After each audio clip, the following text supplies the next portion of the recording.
good to be together this morning as we have been having a period of devotionals over this past weekend. We've been focusing on this subject, that the irony of the fact that we live in a society where most of us are just so overly blessed. This expression, our cup runs over, is something I think we all are very familiar with. And yet, there is constantly this sense of dissatisfaction, a sense of being unhappy, a sense of really even struggling with that miserable feeling of wondering, why can't I find a lasting peace? Why can't I find a sustainable sense of joy, even though there is an abundance, a superabundance, a never-ending availability for us to be entertained, to find material things for us to be blessed by, comforts for us to have a better life, and yet we find ourselves kind of constantly at a dead end, so to speak. And we want to look at a passage here that Brother Nathan just read there in James that really speaks to this. In James chapter 4, the idea that even in the process of becoming blessed or seeking to be blessed, why is it that you seem to be up against this wall of frustration, being miserable? Did you catch? He said, notice he addresses this fact. And he points to the fact, actually, why so many times that is the case. Why is it that in the pursuit of gaining more entertainment, gaining more comforts, gaining more that we assume would give us a happier existence, a place where we would swallow all our pains and not have to deal with any of the frustrations of life. And yet he says, yet you are still miserable. Do you catch that? That's the struggle. And James, I love how he addresses the reality of life. And James is such a great book about that because it deals with the practical elements of human existence and why when we fail to simply go to that answer that the Lord gives, we will face a continual level of frustration. And listen, I want to focus on one key point, and that's the answer we want to find ourselves with here this morning, is the very reason why many people still today are still finding and batting their heads against the wall of frustration, and even in the midst of all of their blessings and all of their comfort and all of their pursuit of happiness. And it's because of one simple fact, that we will not humble ourselves. He says, humble yourselves. We want to talk a little bit about what it is about humility that really will lead us to that place of comfort, that place of joy that is eluding us in this present life. And why, as we continue to pursue gadgets, entertainment, materialistic fortresses for ourselves, a bursting bank account and a career that seems to be very fitting for us, why can we not be satisfied? And he deals with that. Notice in James chapter 4, verse 1, he says, what is the source of quarrels and conflicts among you? Is not the source your pleasures that, notice, wage war in your members? That what you seek to find in material things is actually doing the exact opposite. It's draining, it's taking away, it's frustrating us because we've heaped these things upon ourselves, hoping to find the unending pleasure, only to feel that it's just creating a greater thirst. It's like, a hot day just drinking a bunch of lemonade instead of drinking water. It's funny, when I was a kid, I loved the idea of just a cool glass of lemonade. And then you get to the point where you realize, but this really, it just does make me more thirsty. Maybe if I just actually drank some water and actually be able to quench that thirst. And that's the idea. The things in this world are like that tall glass of lemonade. It looks so appealing. It looks like everybody seems to be having fun in all the commercials. Kool-Aid Man's breaking walls and everybody's partying. But that's not the reality. And that's what frustrates even more. How come I don't have the party going on in my life that I see in all these commercials and all these other individuals? That's what's going on in their life. That's the war. Why can't, maybe I don't have enough. Maybe I don't have the right kind. Maybe I don't have the right brand. Maybe I'm not using it correctly. Maybe I don't have enough people. Maybe I don't have the right people in my life to enjoy this with. I got to change out what the friends I got and get new ones, better ones. Maybe that'll fix it. That's exactly what he's talking about. He says, notice that it's like an unending war, constantly trying to change up all the things in life to make it all fit. And he said, don't you feel frustrated? Yes, of course you are. Because you think you have the ability to have the answers. That's the deception. We believe we are capable, if we just have the right product, if we just have the right amount and the right level of it, I can find the happiness that I need, that I want, that I deserve, that I know will make me happy. And he says, will you not try a different route? If that one doesn't seem to be working, I ask you to try a different route, and it's called humility. To admit you don't know what you're doing. That's what the Lord really addresses. He says, well, we come to admit that we really have no idea what it is we're doing. We don't even really know what it is we want. We think we do, because the devil has painted this vivid, alluring picture in front of our faces that makes us seem that that's where life's promises and existence lies. But it's really an illusion. And notice what he says here. He says in verse 2, he says, you lust and do not have. In other words, no matter how much you crave, you never get enough. It never seems to fit what it is you seem that you're looking for. So you fight and quarrel. You do not have because you do not ask. You ask and do not receive because you ask with wrong motives, so that you may spend it on your pleasures. And what we talked about in many of our devotionals this weekend was one of the eluding facts, the aspect of humility that eludes us, is admitting that we have been created to have a spiritual entity. And the reason why that should speak to us in a humble sense is we recognize nothing physical fits the spiritual. Therefore, I may master all the things that I can in this life. We can be a master of all kinds of things, right? With the talents, the abilities, the brain, everything that you have in this physical level. I know that they're mastered all kinds of things. But you know what? When it comes to the spiritual, there's nothing physical that you could put that will fit there. And that's why he's saying, will you not humble yourselves? And recognize that we need to go to a source that really on its surface we really don't understand. We can't understand in physical terms. We cannot comprehend it with the books we know. We cannot touch it or process it or enable it with any gadgets or technology we have. So he says in verse 4, he says, you adulteresses, do you not know that friendship with the world is hostility toward God? It's moving against the very thing that we really actually need. And we need this source of spirituality. You know, we live in an amazing age of technology.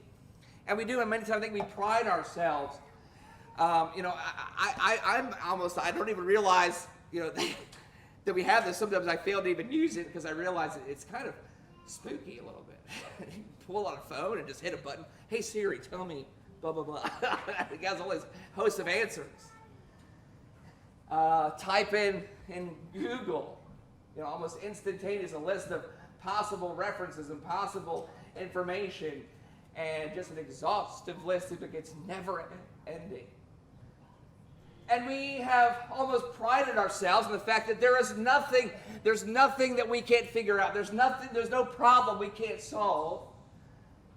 They solved the problem of technology. They've solved all these other problems, and now we have everything we need, right? Well, try typing in or try pulling out your phone sometime and asking Siri, why is there suffering? Try pulling out your phone and asking Siri, why do I have cancer? Try pulling out your Siri and asking, why did so-and-so die? You're not going to get answers for that. And the attempted answers you may get are not, I promise you, are not going to be satisfying. They're going to leave you more and more puzzled.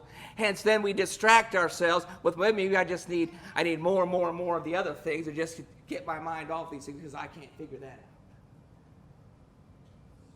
But the truth is, there is one who has these answers, who came bearing, it says, truth, who came to bear witness of the truth, who says that if we accept his process of truth, it has the process of setting us free. Free of what? Of this very conflict, this war that James talks about. The truth is, we must admit that we have no idea many of the things that we face in our existence, and our physical world will not answer them for us. And we must come to a place humbly saying, guess what? With all the technology and with all the advancements of knowledge and of questions I can go to, we just don't have the answers. We don't know. In fact, turn over to Romans chapter 3. Part of this level of humility is actually coming to a place where you just kind of throw your hands up in the air and say, I admit it. I feel like I'm just stuck. I feel like any progress I'm making is really no progress at all because it does nothing to answer all these problems.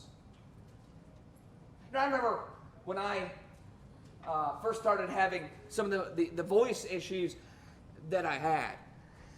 And I was so thankful because of the technology in medicine and other things, and realizing that maybe we just have to find the right doctor. We just have to find the right hospital. Someone said, hey, there's a great team of doctors at Cleveland, at the vicinity there. And so I went out there and was so impressed at all the advancements and all the amazing things. In fact, there was a doctor I spoke to, and I was so impressed. He did maybe 2 or 3 tests on me. And I'm not even exaggerating. It was literally about 20 minutes, and he was sidling up next to me and telling me exactly what was going on with my voice. Wow.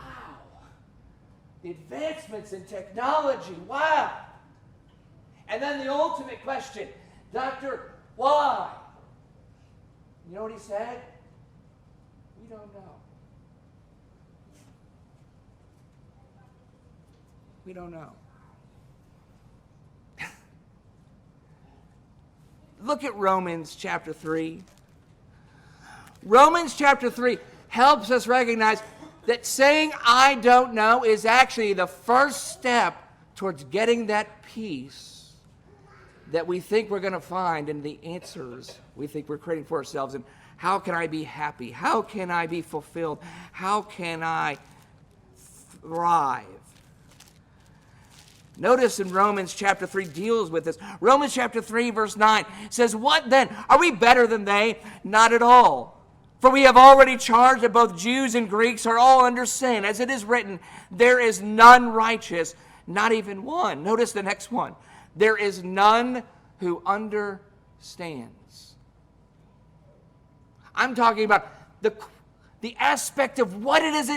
Where can we find the secret that unlocks all the mysteries of where we can truly be fulfilled? Everybody is still looking for that. And guess what? There's not a single person in this world who understands how to do that. Me included. All of us here have to come to the place, I don't know anymore. There is none who understands. There is none who seeks for God. All have turned aside. Together they have become useless. There is none who does good. There is not even one. Their throat is an open grave. With their tongues they keep deceiving. The poison of asps is under their lips, whose mouth is full of cursing and bitterness. Their feet are swift to shed blood. Destruction and misery are in their paths, and the path of peace they have not known.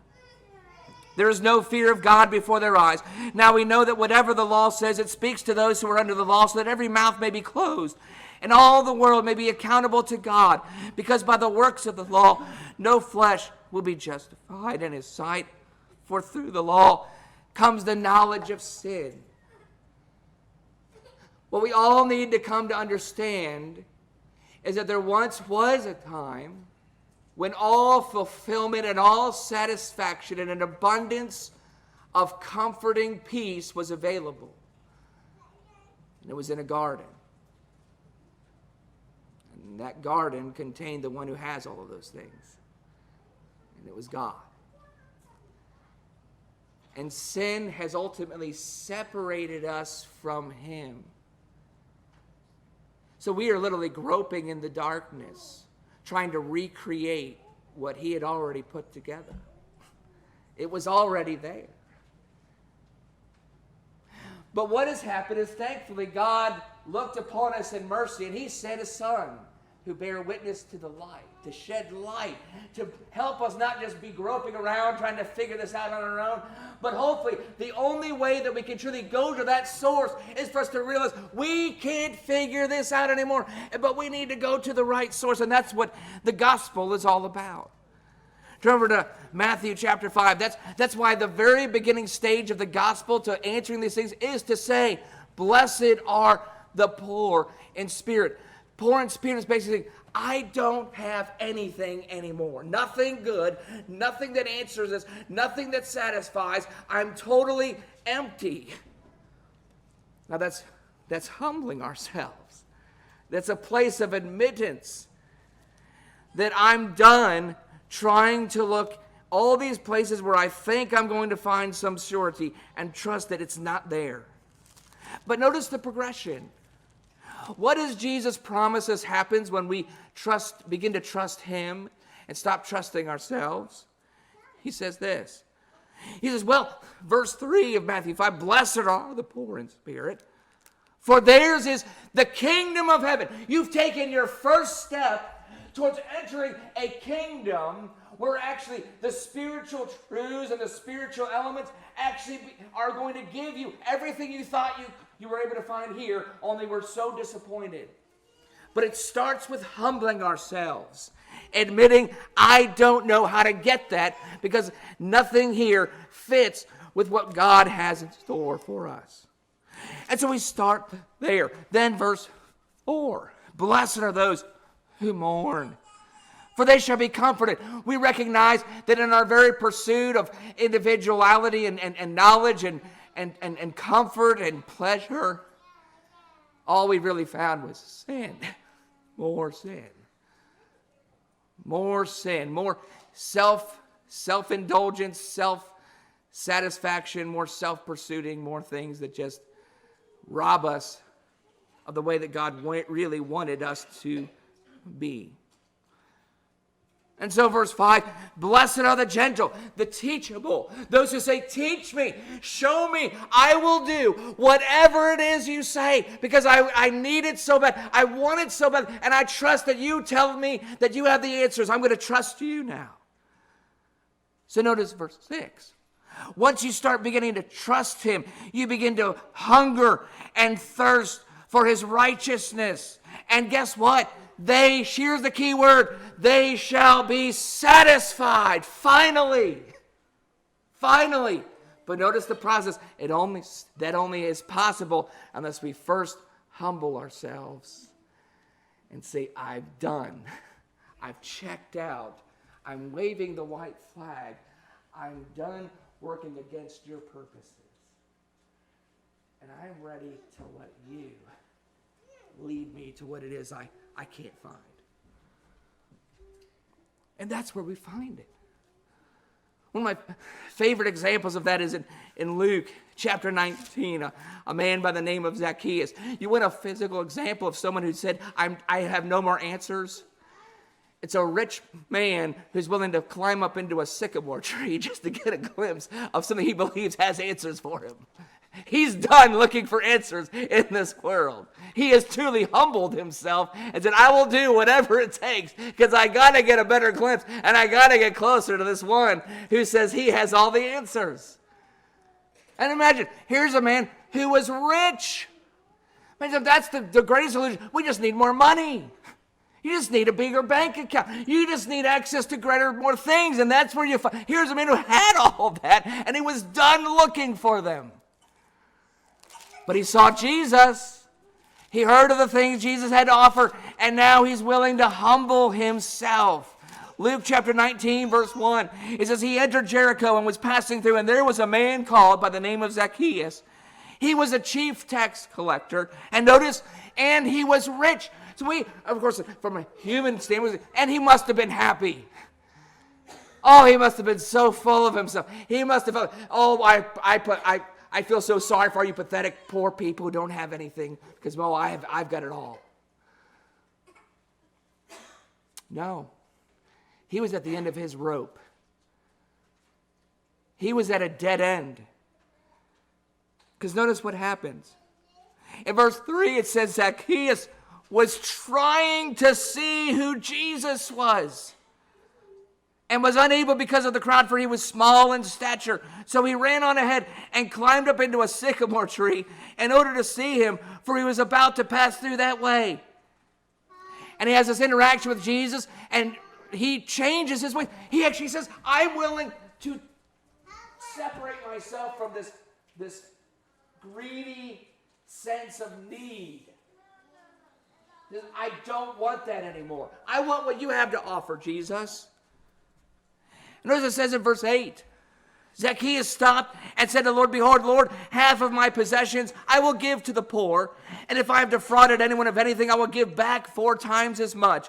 And Jesus said to him, today salvation has come to this house, because he too is a son of Abraham. For the Son of Man has come to seek and to save that which was lost. Zacchaeus found what he was finally looking for, because he did the unthinkable for anyone to do, not let alone an important man to do, but to say, I don't know where I'm at. I'm lost. Did you see that? Salvation, satisfaction only comes unless we first admit, I don't know anymore. I'm willing to admit I can't figure this. I'm totally lost out here. I've tried every which way, and every which way seems like a dead end, and I'm so confused, and I'm done pretending. I'm done putting on the face that everything's fine, because I admit it's not. And Zacchaeus, what an amazing example of a rich man who humbled himself and finally got what it was he couldn't find in this earth. That's why so many people are blessed yet so miserable. But the answer is through Christ. He finds the way out of that. And we see in a number of other ways. We truly, as Zacchaeus recognized, often we have an abundance of possessions, an abundance of comforts. There's no shortage of these things that we have access to. But remember what even Jesus taught about these things as he tried to encourage people to trust his way through the gospel. I love what he says in Luke chapter 12. In Luke chapter 12, in verse 13, notice what he says. He says, someone in the crowd said to him, teacher, tell my brother to divide the family inheritance with me. But he said to him, man, who appointed me a judge or arbitrator over you? Then he said to them, beware and be on your guard against every form of greed. For not even when one has an abundance does his life consist of his possessions. Did you catch that? Not even when one has an abundance does his life consist of his possessions.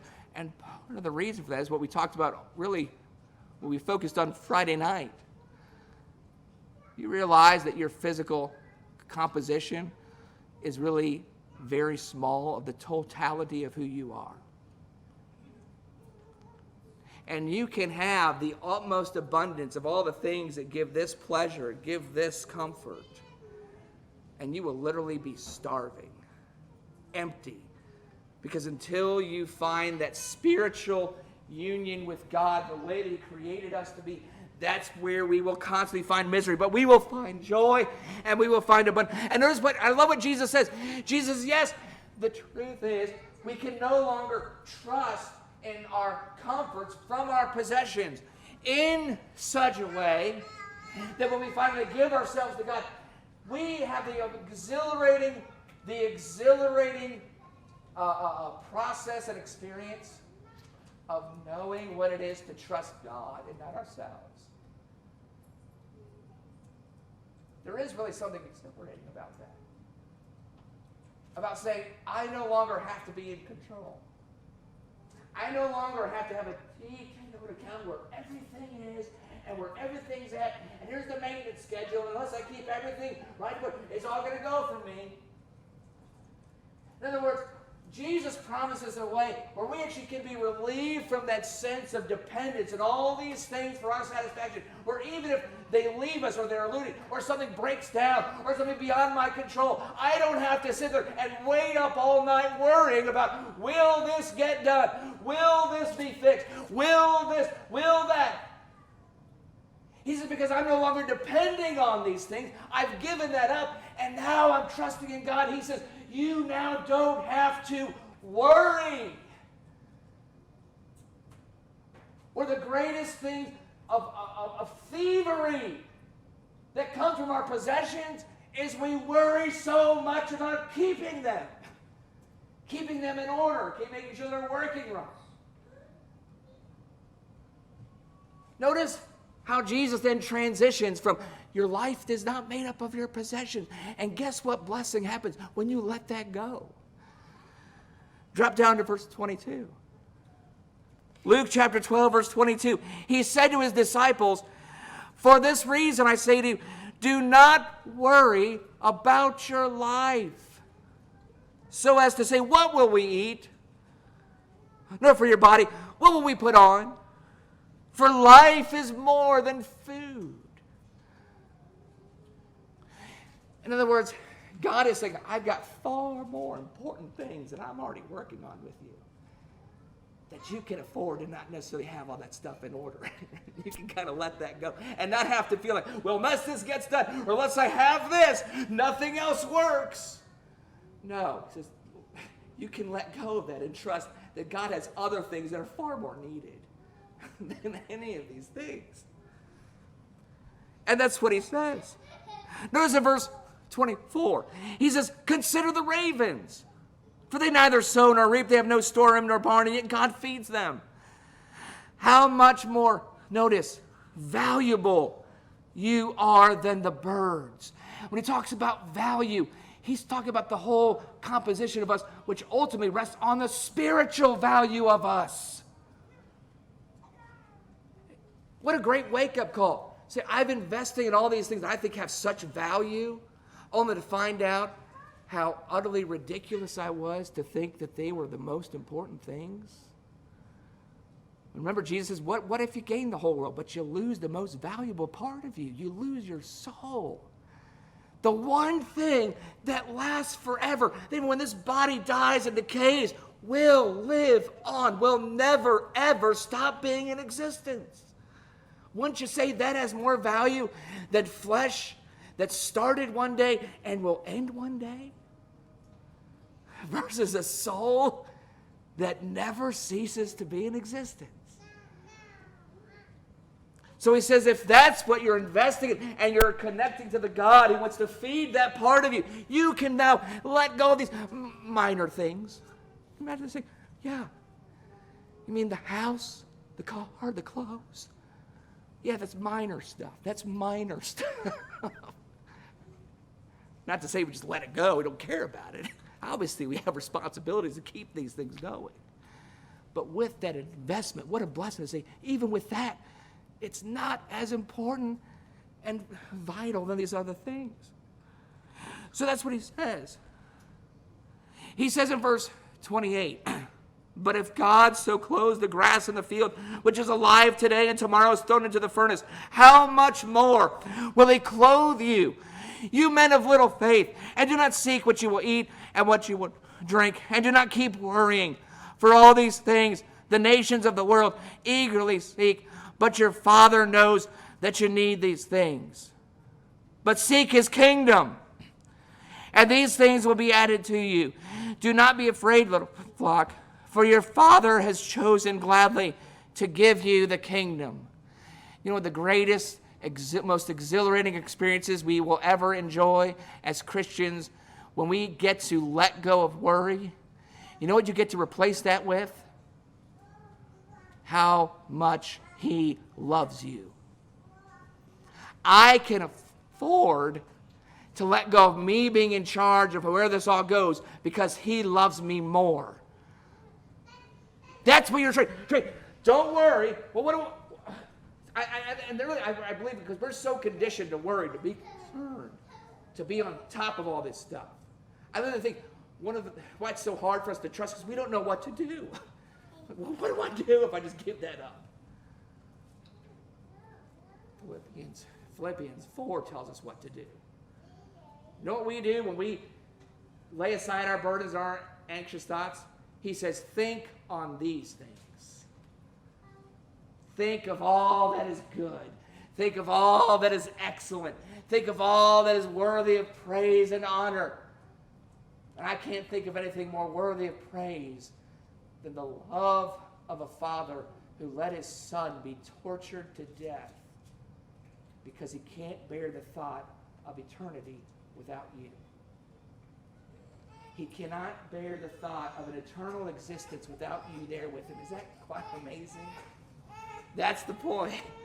And so he says, well, if all these other immaterial things, if there's other things that have expiration dates are both, let go of that because God wants an eternal soul to be with him in his eternal presence in an eternal place where all this other stuff doesn't affect it.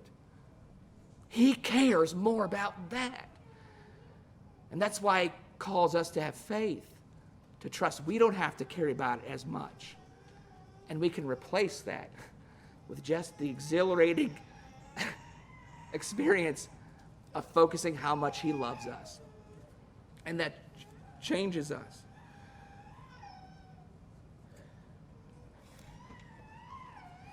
You know, one of the things that I believe has really damaged us because of the internet age, I think it has. When I think about where we are with the internet, I use that illustration of Cloudy with a Chance of Meatballs lesson, and I'm going to use another one. But you know, part of the reason when we talk about communication is because those who are older and wiser do need things that they need to communicate to us who are younger. And that young kid with all his inventing was misguided. He thought if I just have the biggest and the most and the best of all these things, I remember that giant steak falls from the sky and lands on his plate, and his father's like, are you sure this is really good for people? They never even thought about that. He's like, well, can't I do it? Look what I did. He's like, are you sure this is good for people? We're kind of like that young kid. All of us as a generation, we've got, look what we did. Look how fast. Look, just push that button, watch what it does. And yet I believe that there's an eternal Father trying to communicate with us saying, are you sure that's so good for you? His word actually says it's not. It's not that great for us to have instantaneous answers all of the time. Because all that does is increase our level of pride in what we know, how fast we can get it, and what we can do with it. God is constantly trying to get our attention to not only trust Him with the answers, but to also say He has a time frame that is not at the push of a button. And we ultimately will lose out on this amazing aspect of God's relationship with us and us to trust that while He does have the answers, He waits for the appropriate time to reveal it, to institute it, and for us to be blessed by it. In fact, turn over to Isaiah chapter 40. I realize there are amazing things that, yes, we can do with our technology, that we've been able to use with our technology. I fully admit, yes, what a blessing that at the push of a button, at the end of this service, Who knows how many people will get to hear these scriptures or hear the lessons that already have. Yes, what an amazing blessing that is. But I do think we need to think about this, of what he says in Isaiah chapter 40. Listen to what he says in Isaiah chapter 40 and verse 21. He says, do you not know? Have you not heard? Has it not been declared to you from the beginning? Have you not understood from the foundations of the earth? It is he who sits above the circle of the earth, and its inhabitants are like grasshoppers, who stretches out the heavens like a curtain and spreads them out like a tent to dwell in. He it is who reduces rulers to nothing, who makes the judges of the earth meaningless. Scarcely have they been planted, scarcely have they been sown, scarcely has their stock been taken root in the earth, but he merely blows on them and they wither. You talk about power. I care less about the power of the internet. This is the power of the Creator. He blows on the earth and they wither. The storm carries them away like stubble. To whom then will you liken me, that I would be his equal? Technology and information has nothing on the resume of God. Nothing. Verse 26, lift up your eyes on high and see who has created the stars. The one who leads forth their host by number, he calls them all by name because of the greatness of his might and the strength of his power. Not one of them is missing. Why do you say, O Jacob, and assert, O Israel, my way is hidden from the Lord, and the justice due me escapes the notice of my God? Do you not know? Have you not heard? The everlasting God, the Lord, the creator of the ends of the earth, does not become weary or tired. Because it's not, God doesn't wear out. You have to call a service manager and say, God, not working as fast as what it used to be. No, not God. It doesn't take batteries. No energy source he has to connect to.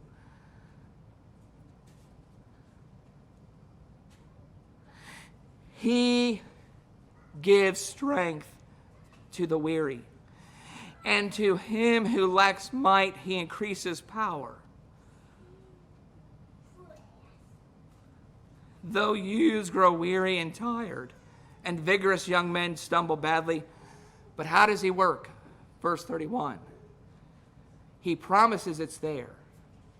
The good stuff is when we lean on him and we wait for him and we trust him. Because often he will say, Daniel, I have the answers, but are you willing to wait for me to give it to you? Or are you going to be snapping your finger, okay, God, hey, now, come on. My dinner's been ready right now on the microwave, but I'm still waiting on you. I think this stuff has really hurt us. Because this is what he says. He says, those who wait for the Lord will what? Will gain new strength.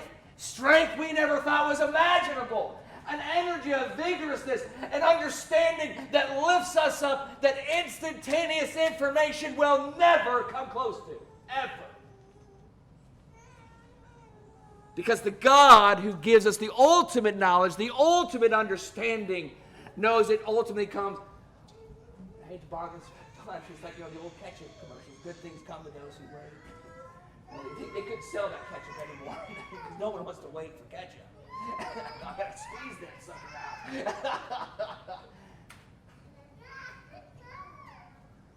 But actually, the truth is, yes, what he says is good things come to those who wait. And we, as a generation, have really need to get back to that. And I'm not saying we just do away with, yes, technology is good. But when it comes to our spiritual things, I think sometimes they really have not done justice for us. Because we are an impatient generation. And leaders are built out of this stuff. Patience. Understanding the knowledge that comes from waiting, not acting immediately every time that comes. Well, I've got the information, I'll just run with it. And we are miserable because we plug all the information, and guess what often happens? The solutions we're looking for often become a disastrous mess, and we think, well, it must be somebody else's fault. Maybe it's because we didn't wait for his knowledge. And we, in our proud arrogance, plugged in all the information we got instantaneously with all our gadgets.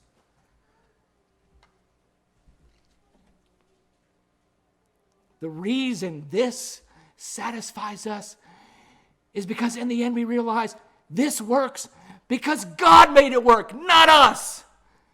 And our waiting made us humble ourselves and little ourselves and shrink ourselves to then come to the acknowledgement that, wow, we have a God who has answers far above what we are capable of.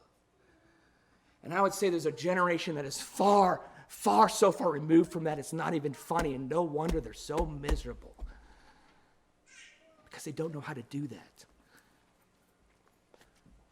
And that is part of our spiritual satisfaction.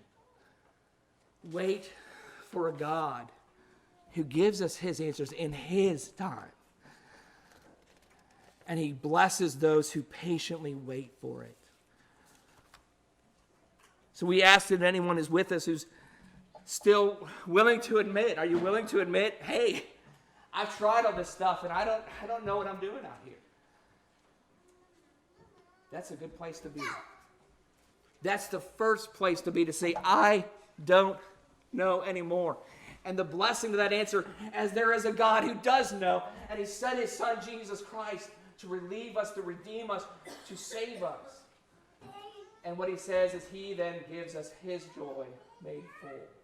So if anyone is with us and never obeyed the gospel of Jesus Christ, never turned to him completely, please, we pray that you would recognize that true joy and fulfillment is in Christ.